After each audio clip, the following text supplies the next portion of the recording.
Greetings, friends. My name is Jessa McLean, and I'm here to provide you with some blueprints of disruption. This weekly podcast is dedicated to amplifying the work of activists, examining power structures, and sharing the success stories from the grassroots.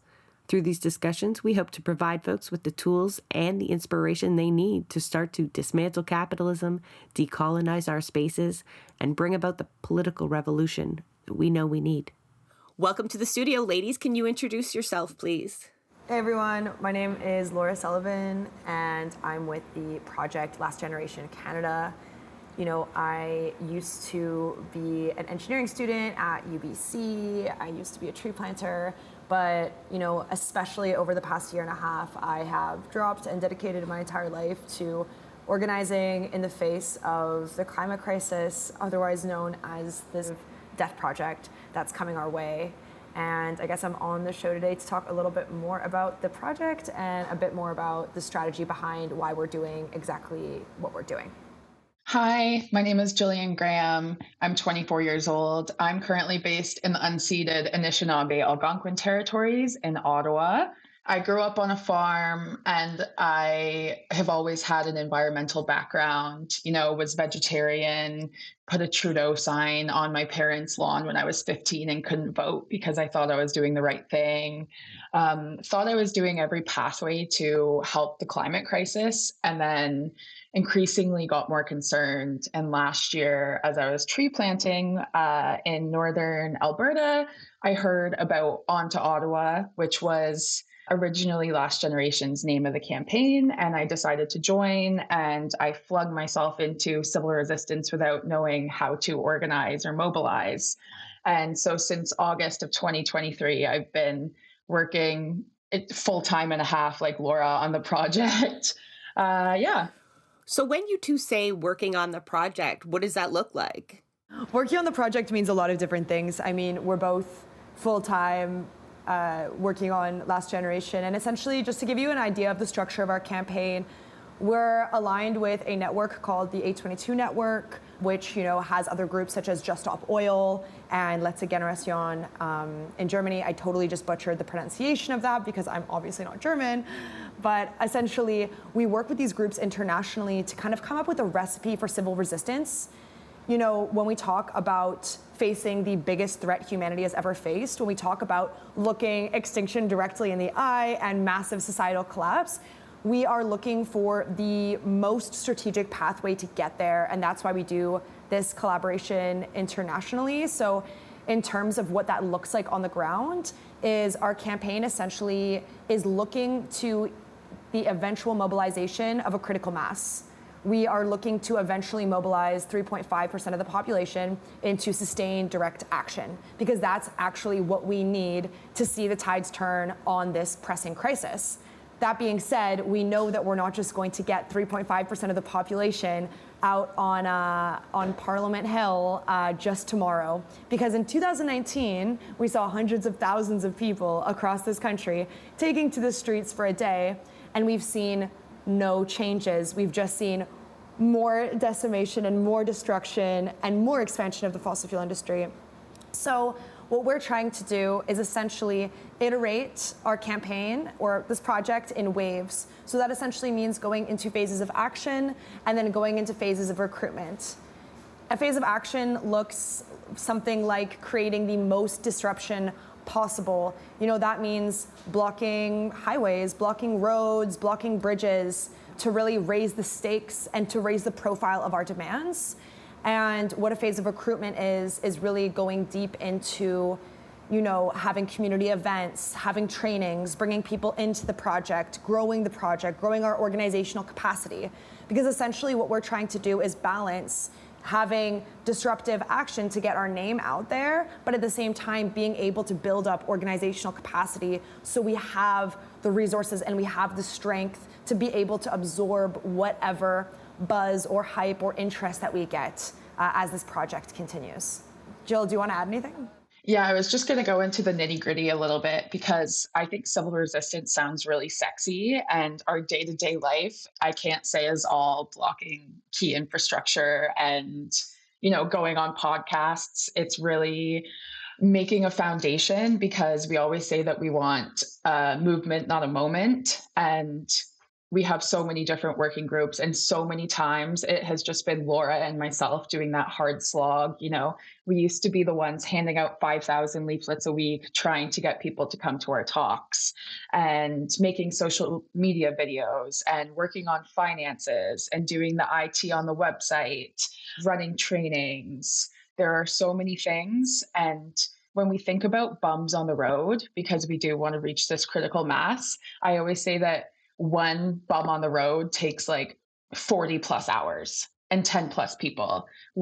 Convincing one person to get arrested and use civil resistance as a tool for the climate crisis isn't just like going up to someone and saying, hey, you want to get arrested? I wish it was that easy. It's not. And it takes, hours and hours and a lot of money.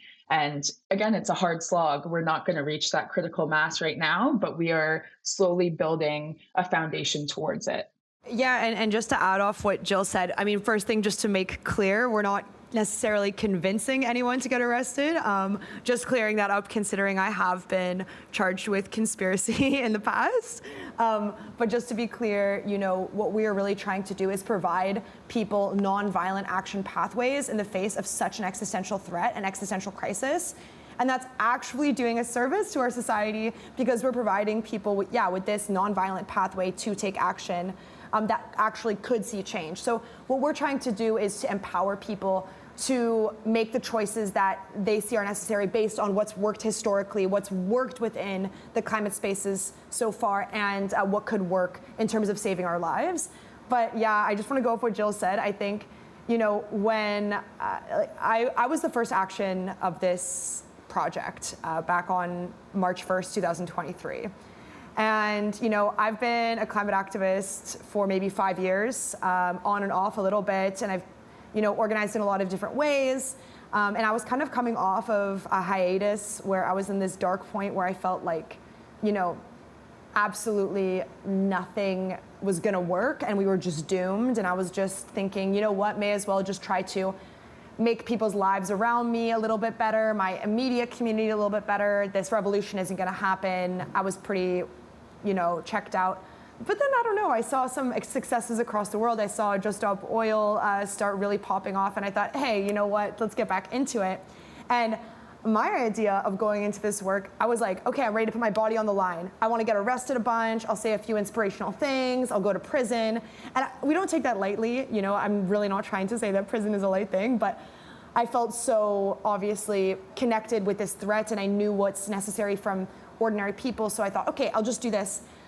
But when this project started, I realized, holy fuck, it's actually a lot more than just getting in the road. It's actually like getting in the road's the easy part, and everything else around it is so much harder. And I think that people look at people like me and Jill and campaigns or projects such as ours, and they think, oh, these guys have no jobs, they have no life, like, go back to school. And it's like, no, we are learning 1.5 million skills every day. No, I'm not a social media manager. No, I am not a fundraiser. But hell, I'm fucking learning at this point. I'm not a data analyst, but here we go. We're seeing what we can do. One thing I definitely wanted to ask about was, like the name, The Last Generation, and like the significance behind that, because I feel when it comes to climate change, it's so hard to not be numb sometimes, and to like remember the severity, or feel the severity at least, of what we're facing. And I feel like the name is really powerful in that way. Could you tell me a bit about that? Yeah, I mean, to start it off, we did not come up with the name Last Generation. I mean, Letzte Generation in, again, I'm butchering that name, but the German campaign came up with this name before us. But we adopted this name for multiple reasons. But I mean, the first reason being is that we really are the last generation that can do something about this disaster, that can do something about this crisis. And we're also the last generation of the old world. We're the last generation of this society that we're currently living in that's so individualistic, that's so capitalistic. And it's kind of our choice if that's going to be the end of us, or if we're going to be able to start something new. And what we want to do is start something new.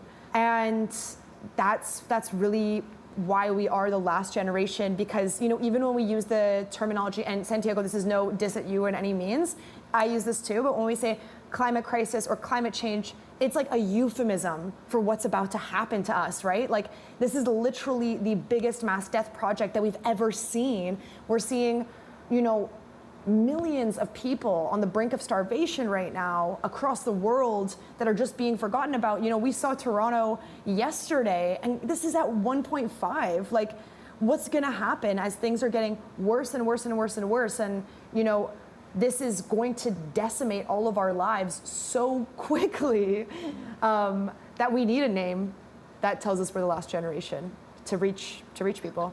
Jill, I'm sure you have something to say that I missed. No, you hit it on the head. We are part of the A22 network, which is a bunch of civil resistance projects around Europe, the world. And we have a declaration. And what does it say? We are the last generation, but we are also the first. We are everywhere. We are coming. And it's just a really beautiful declaration of, how we need to make a change right now. I'm going to read, not that you haven't already said this in as many words, but you give a deadline in your, what do you call it? What do you guys call this? The courts will call it a manifesto, but we'll call it a ultimatum. Yes, thank you. That's the language you use on your website. So you give a deadline in your ultimatum that has passed. It was July 12th, 2024.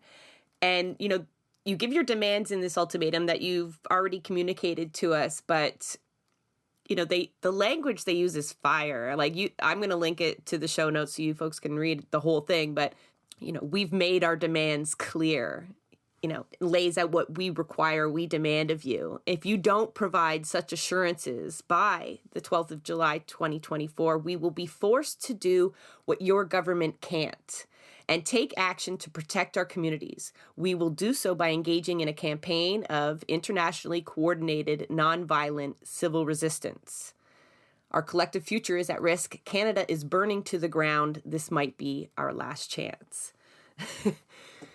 So you've built up to a deadline there and very few people are so open with their plans for civil disobedience, right? Obviously that sends up flags, gets you attention on both sides, right? Folks who are also in that space of tired of petitions, although it seems to be a necessary ladder. Like, they're like baby steps into the game. That's why it costs so much money, right? Like, most people, like you say, won't jump into more escalated actions, but a lot of people have already done that, right? I think you've that critical mass is done, right? Like, we've definitely reached some sort of critical mass for fucking petitions. Can we all agree on that? Right? Like, I understand people got to get there, but on climate change, we're not already there, like, in terms of knowledge. So full kudos to you folks for being just so explicit with the civil resistance, the need to disrupt. I mean, obviously, that is our slant here on Blueprints of Disruption. I mean, when you said recipe for civil resistance, I was like, well, I guess we could have called the podcast that too. We went with Blueprints of Disruption, but that they both sound good. They're both going to get to the same place. But now, have you really felt that shift though, since that deadline? Like, have you made a shift in your work? And can you kind of define what that looks like now that the deadline has passed and a new gear is needed? We knew the deadline was going to pass. It is very clear that our government is not doing what it needs to. And again, I say the word climate crisis too, because it's easy, but we are facing mass destruction and mass death within, the next 5, 10, 15 years. And it is very clear that our government right now will not do anything. How many COPs have we had? 28. I don't fucking know. But if the government was going to listen to its people and listen to its scientists, it would have fucking changed shit at COP1. It has not. So, it would have been amazing if Mr. Trudeau took our letter and took it into hard consideration. We assumed that he was not going to. He doesn't seem like the type to listen to his people, nor does any government that we've had. So we kind of assumed that this would be happening. As for a shift, we've been planning, we've been planning to disrupt until we get our demands met. If we had our demands met from a letter, I would have been so Your whole incredibly theory would have been proved surprised. wrong, though, right? I would be fine with that. I would be fine with that if the government listened to us. Were you even really talking to leaders with this letter? Or was it more of a recruitment tool, to show people you mean business?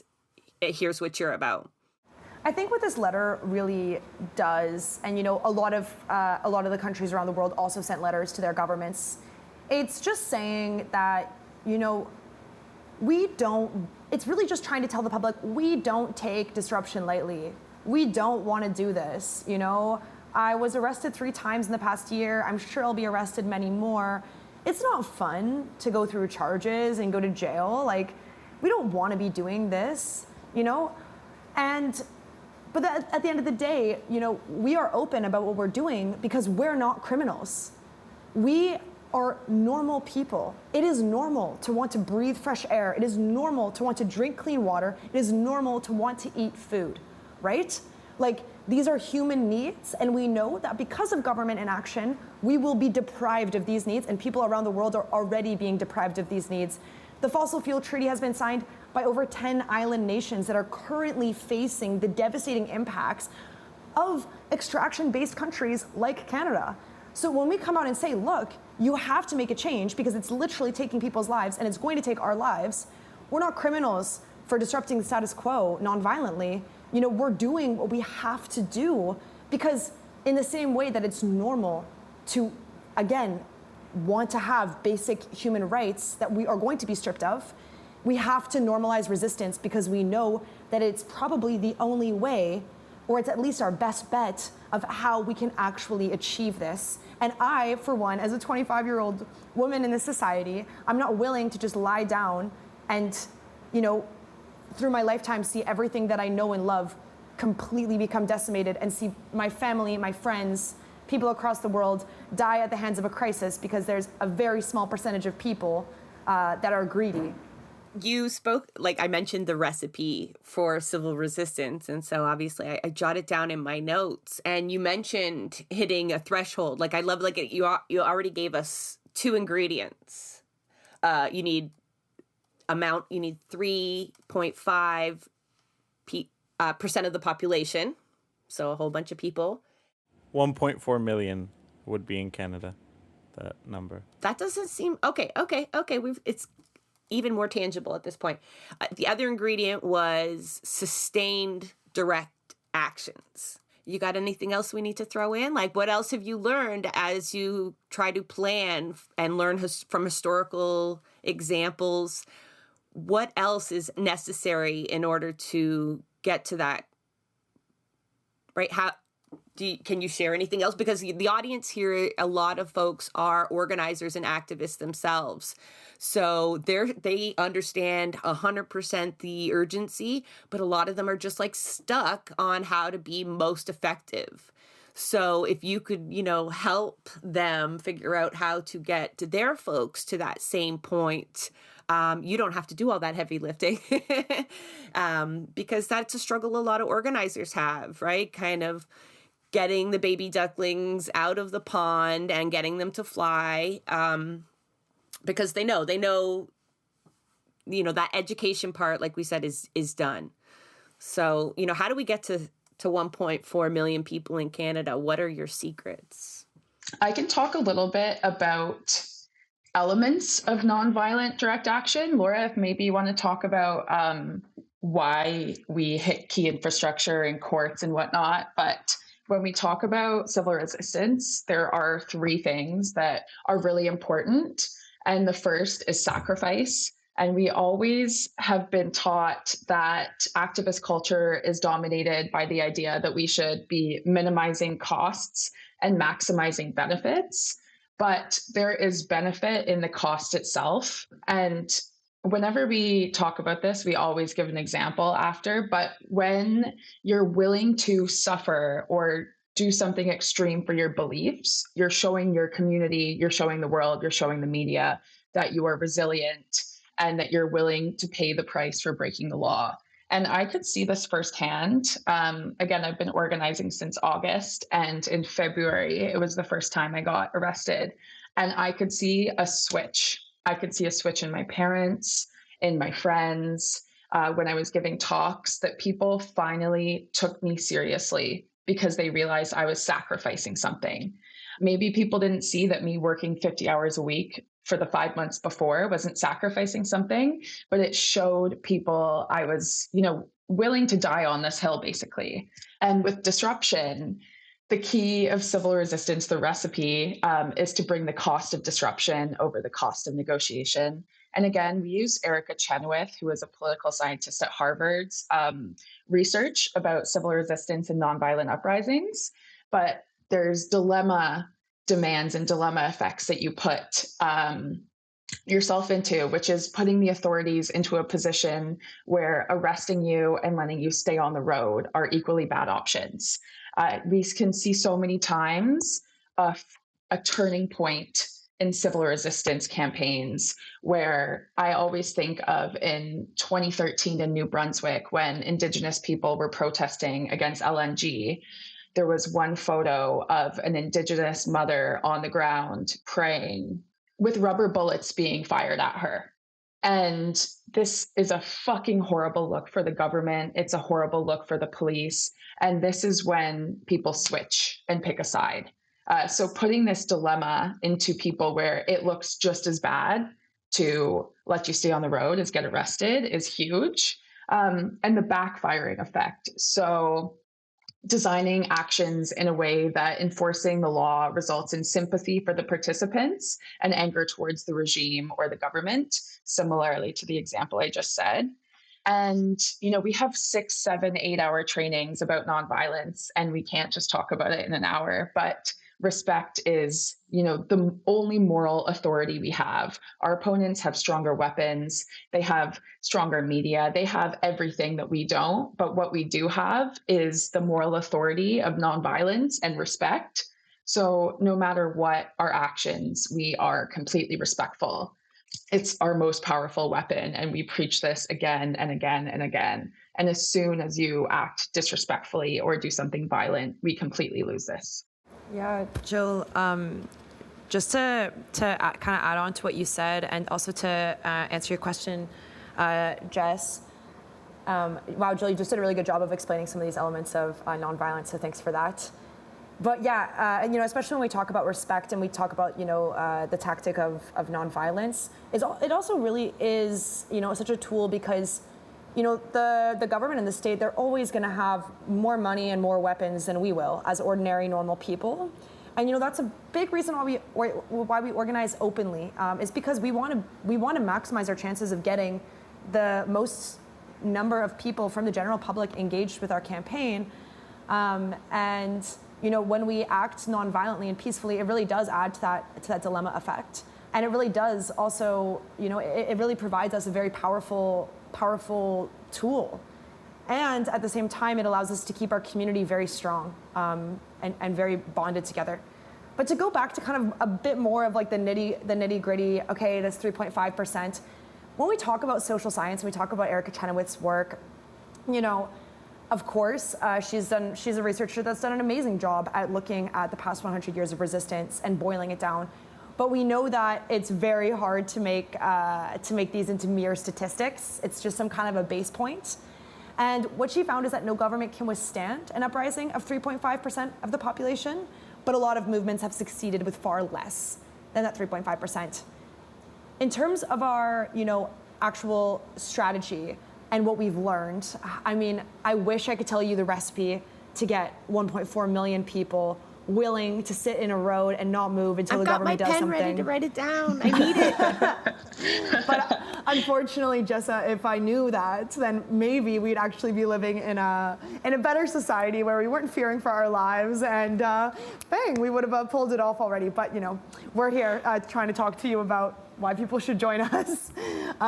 But we have, there's been so many lessons that we've learned along the way strategically. Quite honestly, navigating a massive country like Canada is very different than navigating a small country like the the UK that has 60 million people or more, I might be wrong there, whereas Canada has a less population but a far, far greater landmass. How do we bring those people together? And in terms of resistance history, Canada's resistance history really lies within, the Indigenous population that has been fighting back, for their rights to their own land, whereas the UK has had this very, citywide, history of the suffragettes and, labor rights movements. So it's really different contexts that we're working in across the world. So it's adapting strategies to different places always poses certain challenges. But that being said, in terms of what we're looking for strategically is that we're looking for actions that maximize disruption, that get the largest media reach that is possible for us to achieve, and really just trying to see everything that we do for multiple purposes. When people take an action, of course that allows them to get a broader media reach, to get our name out there as a project.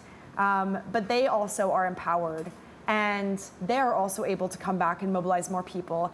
And we also can create a culture in our project that normalizes resistance. And bringing everyone on that journey of civil resistance takes time. It's a process, and it's a process of trust as well. But to really raise those stakes, because, me and Jill, we're both kind of at this level where we're like, okay, you can throw me in prison, I will go on a hunger strike, we will give everything that we possibly have to this. Like, I will lay it all down here because of what we're facing. Nothing I can give can come even close to what we're up against. But that being said, that didn't just happen overnight for us. It took us some time to get there. And the last thing I'll just say really quickly in terms of disrupting infrastructure and, okay, why do we go for highways or roads, or why did I put pink paint on a mammoth? That really pissed a lot of people off. Well, we do these things because it maximizes disruption in all ways. It was a fake woolly mammoth. I don't know if you were wondering that, Jessa. You had a questioning face. Well, I wasn't sure I even heard her correctly when she said mammoth. I was assuming I did not, but it was in fact a woolly mammoth. So I was going to ask you, when you mentioned, respectful, we did a Rabble Rants just a few weeks ago on the incident at Stonehenge. So not pink paint, but it was orange cornstarch, whatnot. And a lot of people got really uppity about it. And, we're not going to go over it again, but people get the idea. There's a few tactics that involve art, maybe woolly mammoths, that get people riled up, even though they're not terribly upset about climate change. But sometimes it even upsets climate activists, right? So they're on your page, but they don't think that's respectful, right? So how do you deal with that?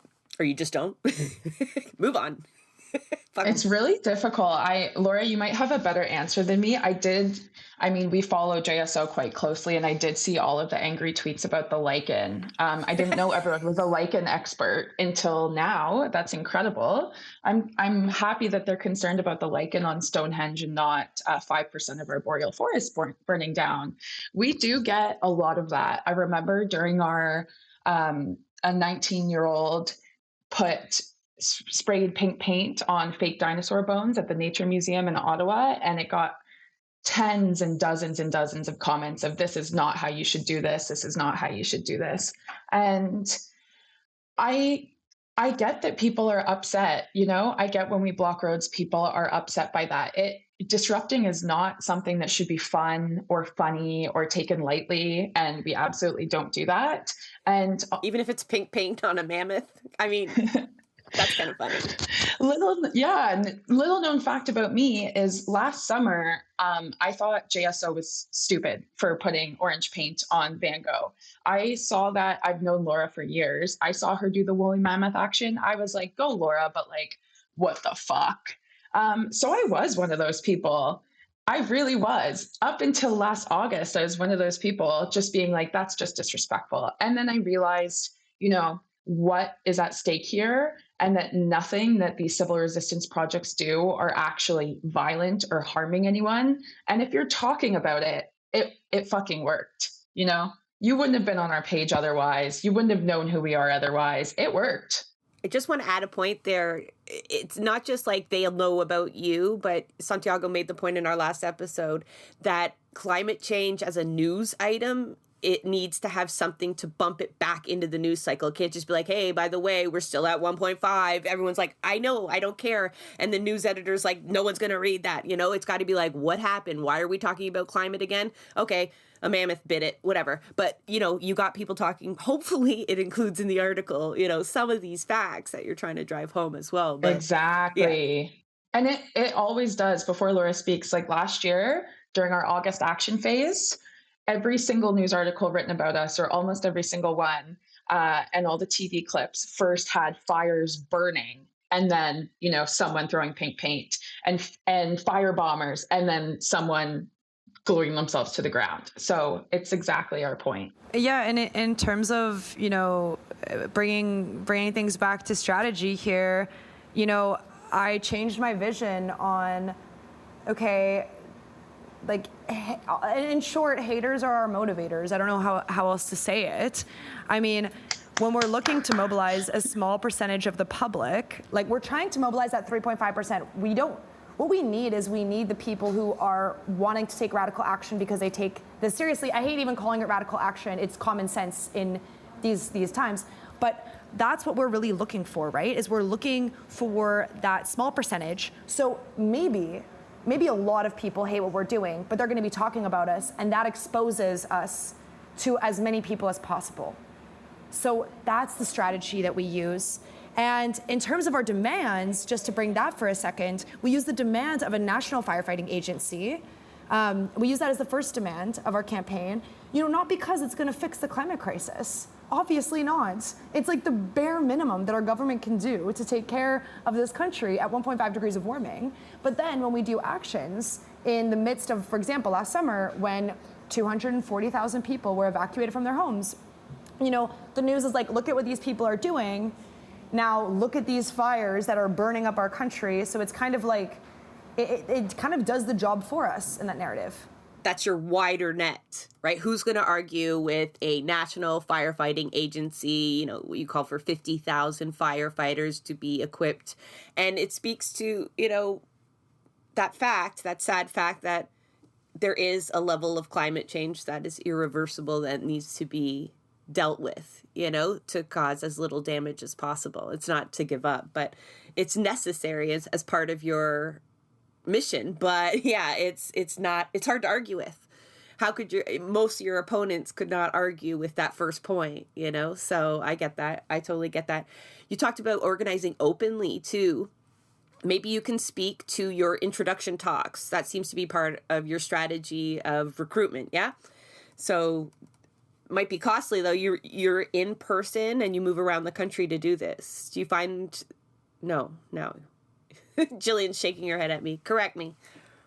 Currently, we have community events weekly in Ottawa and Montreal, and we host frequent Zoom webinars.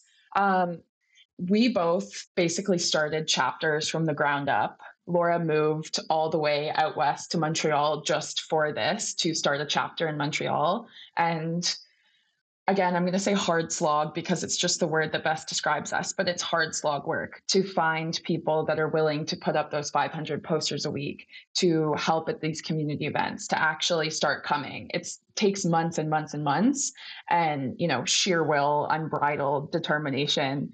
And to have chapters in these cities, we need people that are willing to put in the work, to put in the time, that have, you know, either can learn how to organize or already know how to organize. And currently we have these strong bases in Ottawa and Montreal. I would love to have a chapter in Toronto and Barrie and St. Catharines and fucking Quebec City, Vancouver. I'm going to name every single city right now, but it's money, time, and dedicated people, which we currently have more in Ottawa, Montreal, but we would love to start expanding soon. Yeah, and in terms of what those events really are, is we bring people together, you know, we have open events, anyone can come to these events, and what we do is we provide people with a free meal, it's usually home-cooked food, and, you know, we basically talk about the situation of the climate crisis, like what's the actual truth on it. And our goal here is to really connect with people emotionally about the crisis, because, when I talk, for example, about climate facts, like even on the show today, I'm totally aware that most of your audience is definitely aware of the climate crisis. But I even have to remind myself of that emotional element of what's really coming, because we just live in this society that's constantly ignoring it. I find myself forgetting what's actually happening, until I see what's actually happening, or remind myself in that emotional way, why am I doing this? Which is very different than other uprisings in the past. During the civil rights movement, people were facing an unbearable daily lived reality of oppression and brutality and such devastation. So we have to remind ourselves of that, and we have to remind everyone that in an emotional, raw way. We give people a chance to also go into breakout groups and talk about how they feel about this, like how do they actually feel about it, because we always talk about what we think, but to talk about how we feel is totally different. Then we talk about a bit of the history of civil resistance, and we also talk about our strategy, our plan, and how can people immediately get involved. So that's really our goal there, is to bring people from meeting our community, coming to go postering with us, coming to a training, and then getting into action. But it's not just a pipeline of like, you come to a talk, you go to a training, you go into action and goodbye. No, it's like a deep integration into our community.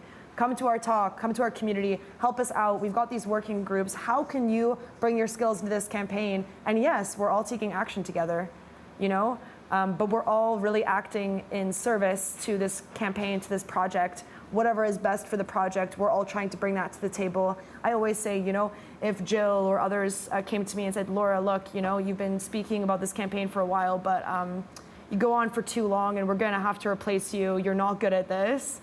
I would be like, ow, that hurts. But you know what? Like, if everyone's telling me this, that's right, and I've got to step back, because it's not about me, or my ego. It's about what we're really fighting for here, if that kind of makes sense.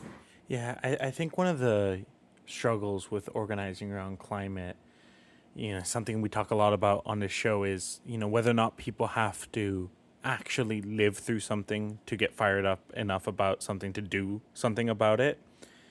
And with climate, it's just so abstract right now. And it's starting to be less and less abstract every year, when you're choking on the wildfire smoke, when, things are literally flooding in your city, it starts to be less abstract. But for me, when I think about, you talk about 3.5% of the population, it's not a matter of if something like that will happen, it's when.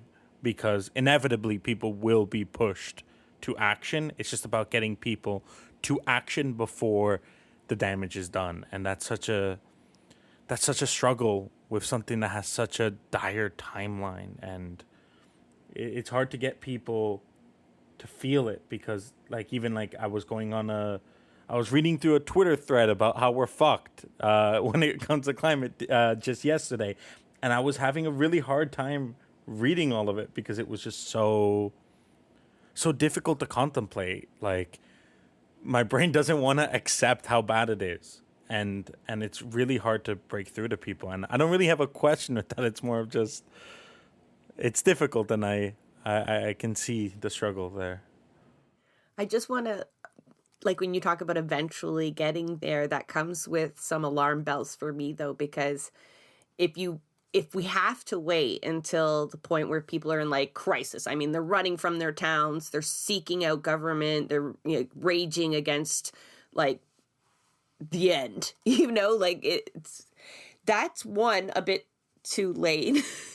So I appreciate the work that you're doing now, but also, will they be directed in a meaningful, effective way at that point?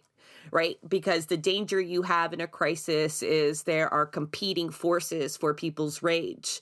And we see that battle playing out right now, where instead of raging against bad infrastructure planning, climate change, and all of the things that caused the flooding, people are literally on the internet blaming immigrants somehow, right?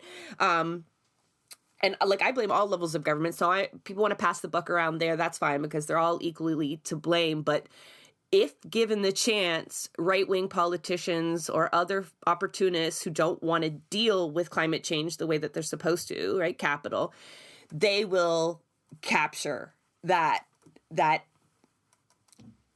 doom and gloom, right, which turns into action, but not the right action. So I think, that part of that recipe where it's like sustained direct action.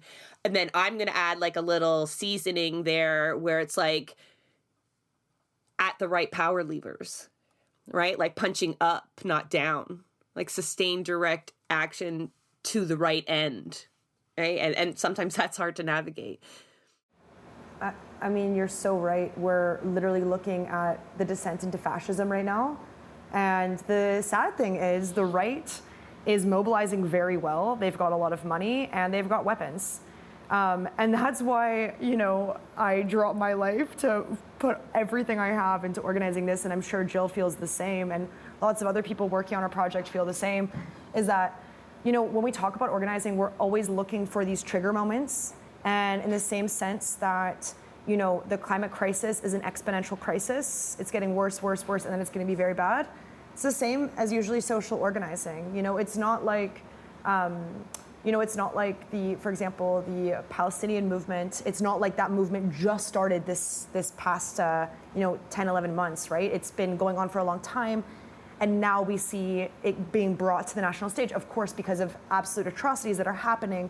And it's absolutely devastating, but we see these trigger moments happen, and that's, why we're really working so hard on building up this project, not just as a flash in the pan, but as an actual sustained project, as an actual, something that has strong organizational capacity, because what we want to do is to be able to provide people a non-violent pathway when times get very tough. So, there's a reason that Jill and I don't sleep much at night these days, and it's because we're really looking for those moments that we never really know when they're going to happen. We never know when we're going to be seeing devastating wildfires again or absolutely devastating floods, and people are going to be angry, and we want to be able to be that pathway and to capture that to create change. When I came back into this work, it was less about, solving the climate crisis, because we know that even if we turn the tap off on fossil fuels today, we're still burdened with the impacts of this crisis for a long time. My motivation is that we need to have a revolution. We need to have systems that represent the voices of ordinary people, and we need to do this quite quickly, because when things fall apart, what I'm scared about is not drowning in a flood. I mean, I'm sure I'm scared about that too, but what I'm scared more about is the collapse of our society. I'm scared about the violence that we're going to see. And for us to be able to be resilient in that, and be able to withstand that, we need strong communities of people. And that's why we come together in resistance. I don't know, Jill, if you have something to add to this as well. No, you all had such good points. And Santiago, to bring it back to your point, it scares the fuck out of me. And especially with the right-wing extremism, what side people are going to pick. And like Laura said, these trigger moments, last year was a huge fucking trigger moment. Like even my grandfather, who is 89 years old, said he saw smoke for the first time in his life. So people are woken up. So I guess maybe one shoe dropped last year, but we can't wait for the other shoe to drop. We cannot wait. When we say we have 1 to 2 years left to save humanity, we always have different things, but we quite literally, in the next 5 years are the most important times that we have to make a fucking change. And I think about the film Don't Look Up like 5-10 times a day. And we had Adam McKay on a Zoom call, and I asked him, what point do you think we are at right now? Do you think we can see the comet? Do you think the comet's here? Where do you think? And he said that he thinks the comet has already fucking hit. And I think about that a lot as well, because it quite literally scares the shit out of me. Like, am I going to have to face, and my family and the world, mass death, violence, floods before that other shoe drops? So that's why we're quite literally fighting tooth and nail, person by person, to fucking pull off that other shoe as fast as we can before that shit happens. Yeah, and Jill, what you're saying is scaring me right now, even though we face this every single day. But that's why when I think about the consequences, like myself, like just I'm speaking personally, when I think about what that's like to sit in prison, or I think what that could be like to face these types of consequences, to me, like, really, our government can take everything that I have. They can take all my money, they can take my freedom, but nothing that they take is going to even scratch the surface of what they are currently taking by their inaction. Everything that we're in right now, it's going to be a complete paradigm shift in a very short amount of time as everything falls apart. And really, our last hope is to just throw ourselves into this fire, so to say, and organize as effectively and as strategically as we possibly can, and just do whatever we can with the knowledge that we have to push this forward. That's what we can do, and that's what I just try to stay focused on in these times. I keep debating whether to bring this up, but Santiago will know exactly what I'm going at. You use the word nonviolent a lot, and I think I take a deep breath every time you say it. And you seem to avoid the word peaceful. Is that deliberate? Or do you think they're interchangeable?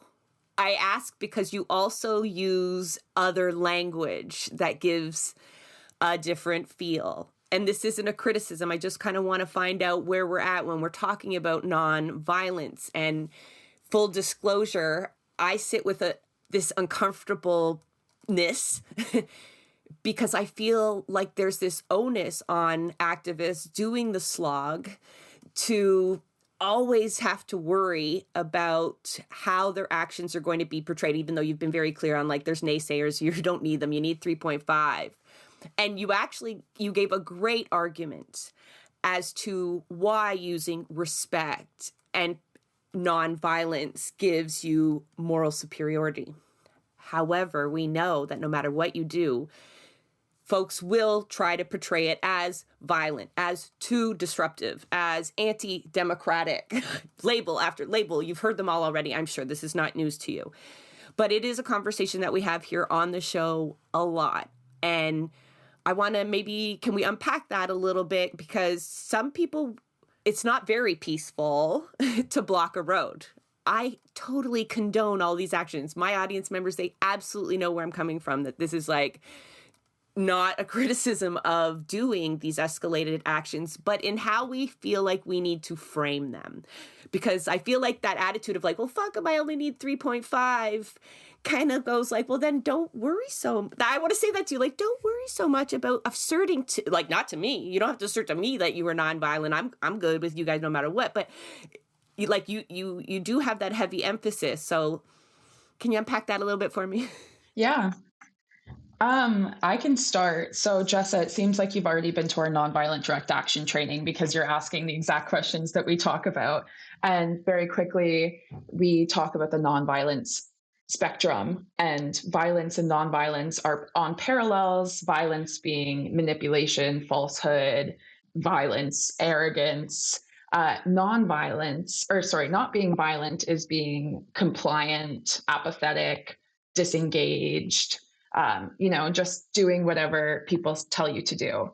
And nonviolence is up outside of this triangle, and it's being truthful, confrontational, having humility, having respect, being potent. And we talk a lot about context. So when we do nonviolence training, there can be one question that says, so people go and they break glass at a gas station.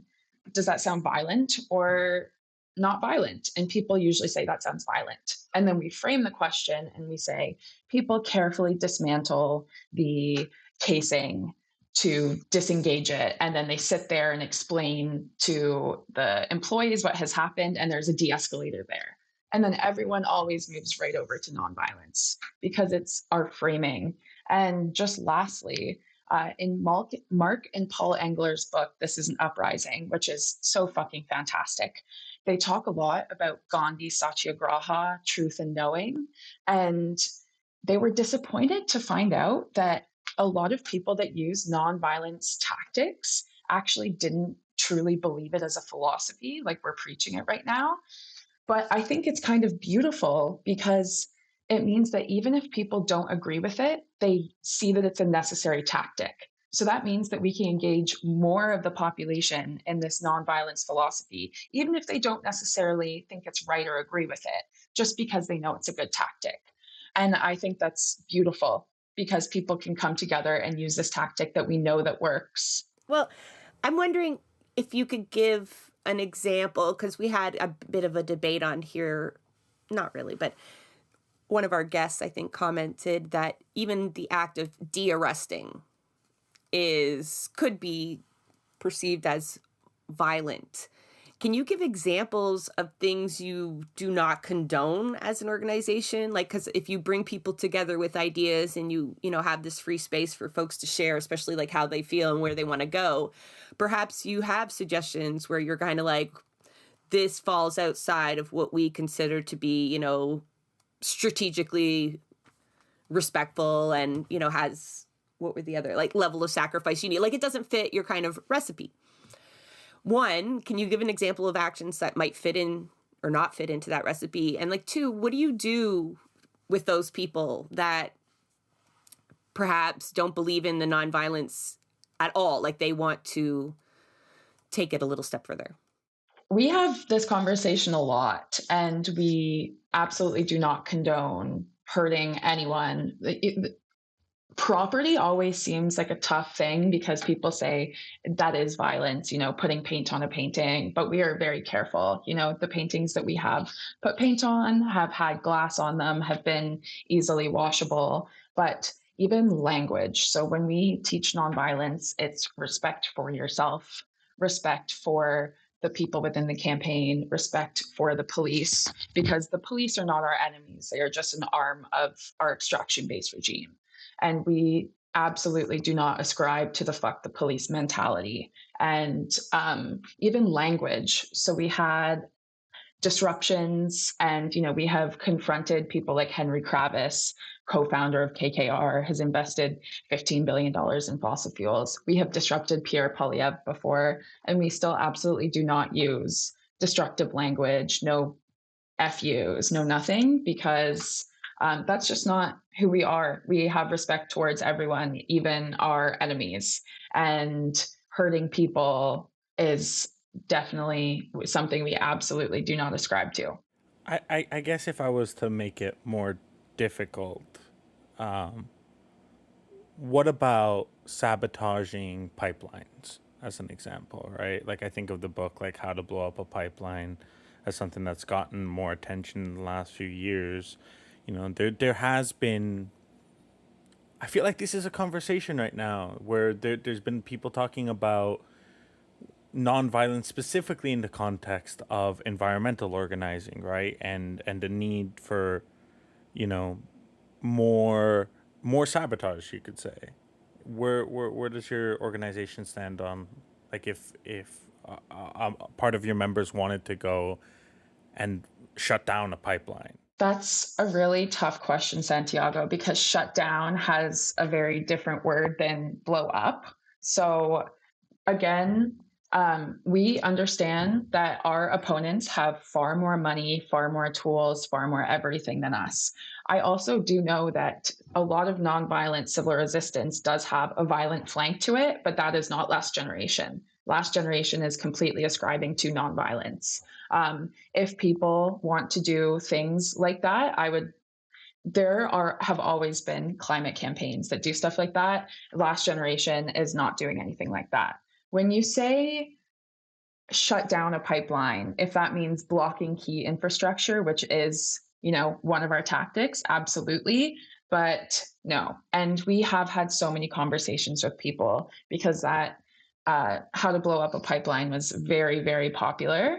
And we have had lots of difficult conversations with people talking about violent flanks and sabotage and climate fatalism. But we are absolutely ground zero in our stance that we are nonviolent. You can still count them as part of the percentage, though, when you need them. FYI, in your calculations, because, I'm going to argue that they're a necessary element to get where you want to get. But I understand that once you include these tactics, you will exclude that broad net that you've cast out will become very small. I imagine you're already kind of limited when you use the language like international uprising, because some people will immediately be like, what?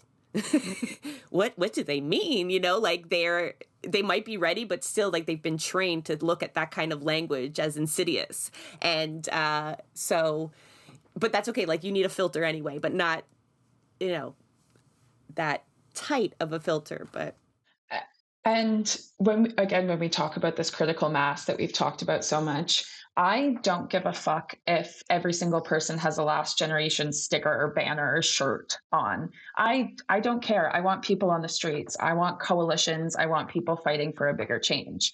I think last generation is just a tool for this change, and I want everyone to join. And it doesn't, we're just a campaign that's trying to get this started.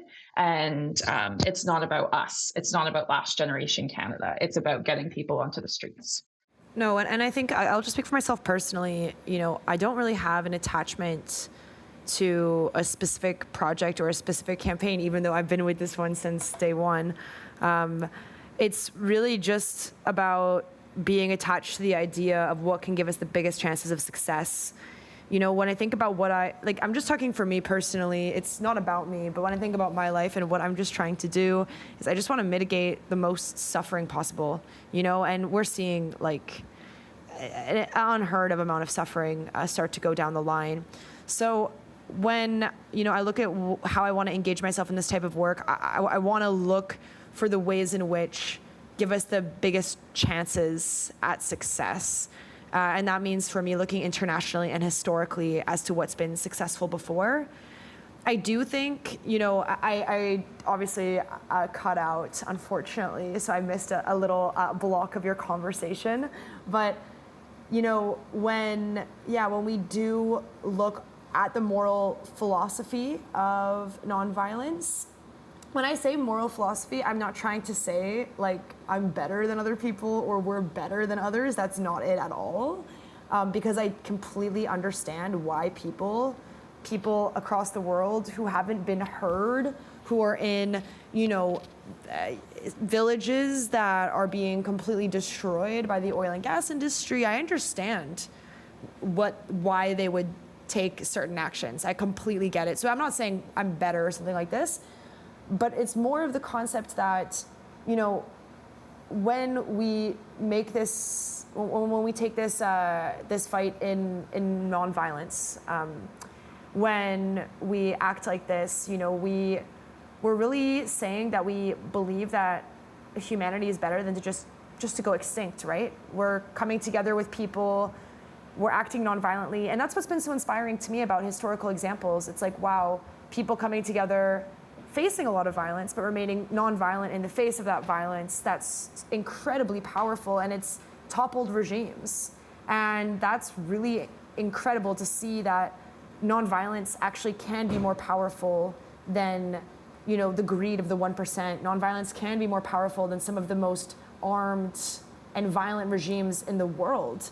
And that's what motivates me to keep going forward. And I think that when we get into the nuances, especially when we talk about sabotage and all these different types of things, that's actually, I think, a very nuanced conversation about, okay, what do we actually mean by nonviolent? And I'm sure Jill touched on that when we talk about the nonviolent spectrum. And what we're trying to do is come to a shared agreement of what's the most strategic and what falls into our guidelines. Absolutely. Absolutely. I'm wondering if you folks have a call to action for audience members, ways that they can immediately get plugged in, or perhaps just a word of advice before we sign off. We try to end on a high note, especially when we talk about the pending doom and the planet burning. So help us out here, Laura and Gillian. Okay, so in terms of, let's end on a high note. So before I go into these action pathways, I just want to say, I think a lot of people, sometimes my friends or family, my family is great, but sometimes they see me as like, a nihilist or a doomsdayer, right? And I'm talking about how bad everything is all the time. But, I actually see myself as the complete opposite. of that, I see myself as actually deeply, deeply optimistic, because by engaging in this work and by joining this community, we're coming together and we're saying that we have a chance at survival. We're looking the truth directly in the eye. And, of all the moments you could be alive in right now, well, we're existing at the edge of the end of humanity, so let's do something about it. What an incredible opportunity that we have to have this knowledge of this terrible crisis, and to also simultaneously have this knowledge of the history of civil resistance. Well, now we've got a project and we can come together and do something great.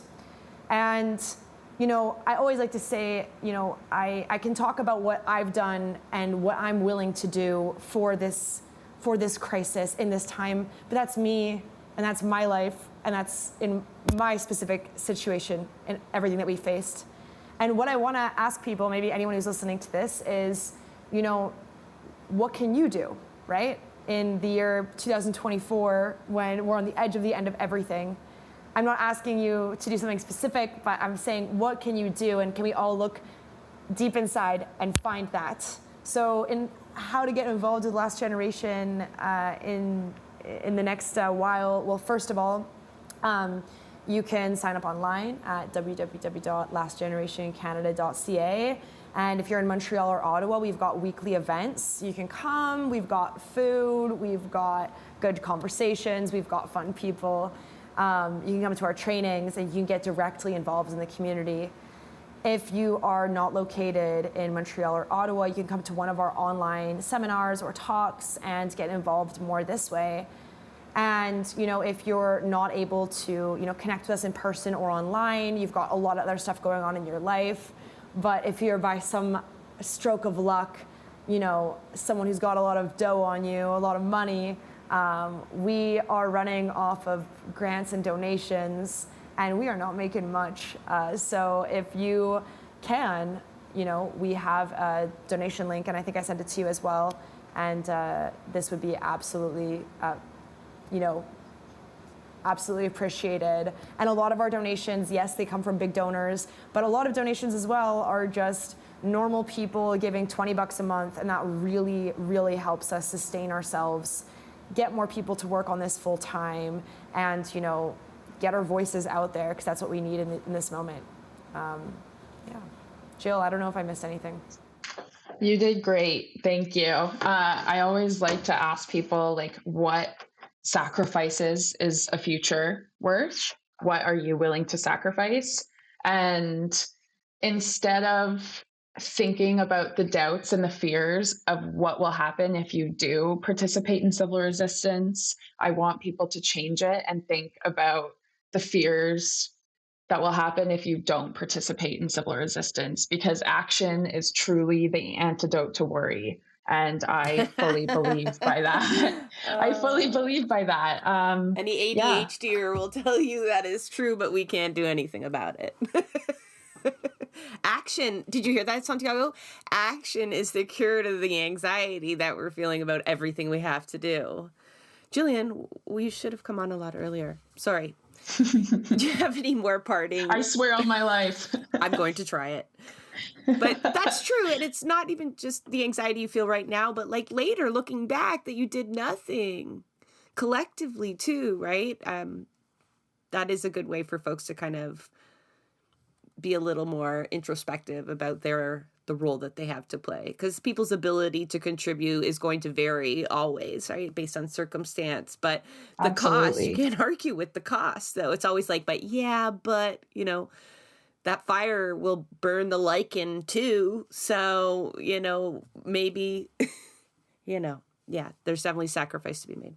It sacrifices in completely different ways, giving time, giving money, giving resources, giving skills, giving, putting your body on the line. It's all important in this. And like I said, one bomb on the street equals 10 people and hours and hours and hours of work. And we all are needed to actually, have an international uprising. I want to thank Gillian and Laura from Last Generation for coming on the show, but also obviously for doing the hard slog out there. I know exactly what you're talking about when you're talking about the unglamorous part of doing the work that we all imagine, and I very much appreciate it. So Thank you. keep it up. For folks listening, all those websites that they mentioned, those links will be in the show notes at your fingertips. Just look under the research links and you can get in touch with them, as well as some more supporting stuff to talk about. So thank you so much for coming on. That is a wrap on another episode of Blueprints of Disruption. Thank you for joining us. Also, a very big thank you to the producer of our show, Santiago Halu Quintero. Blueprints of Disruption is an independent production operated cooperatively. You can follow us on Twitter at BP of Disruption. If you'd like to help us continue disrupting the status quo, please share our content, and if you have the means, consider becoming a patron. Not only does our support come from the progressive community, so does our content. So reach out to us and let us know what or who we should be amplifying. So until next time, keep disrupting.